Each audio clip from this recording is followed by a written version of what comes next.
টাটার বিকল্প টোটো বলে পশ্চিমবঙ্গের মানুষকে 2026-এ ফের বোকা বানিয়ে পুনরায় ক্ষমতায় আসার চেষ্টা করছে এই তোলামূলের দল। আর আমি সিঙ্গুরের ছেলে হয়ে প্রতিবাদ করবো না, এটা তো কোনোদিন হতে পারে না। আমি এখন একটা আছি ন্যাশনাল হাইওয়ে রোডের পাশে, পুরোপুরি বুঝতেই পারছেন। আমার পিছন দিকে এটা হচ্ছে কলকাতা, আর আমার এই সামনের দিকে এটা হচ্ছে দুর্গাপুর। দেখুন বোর্ডে লেখা আছে দুর্গাপুর 126 কিলোমিটার। ঠিক আমি টাটা মাঠের পাশে আছি। পিছন দিকে দেখুন একটা বাউন্ডারি দেওয়া মাঠ, ভিতরে কাশফুল চাষ হচ্ছে। এটা একটা সময় এখানে 90% তৈরি হওয়া টাটা ন্যানোর কারখানা হয়েছিল, এটাকে ভেঙে গুঁড়িয়ে দিয়ে এখন কাশফুল চাষ করছে। আর এর বিকল্প এখন টোটো বলছে, যেটা সুগন্ধাতে হয়েছে। বহু পুরাতন একটা কারখানা, যেখানে নতুন করে রং করে পুনরায় ফিতে কেটে সেই দুধের স্বাদ ঘোলে মেটাবার চেষ্টা করছে। যদি টাটার পরিবর্তে সুজুকি আনতো বা টাটার পরিবর্তে মহিন্দ্রা আনতো, তাহলে জানতাম যে হ্যাঁ বিকল্প কিছু একটা এনেছে।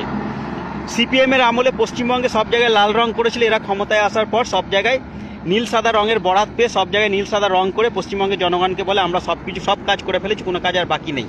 সেটা কথায় আছে না, রতনে রতন চেনে সরে চেনে কুচু, এদের সেই অবস্থা হয়ে গেছে।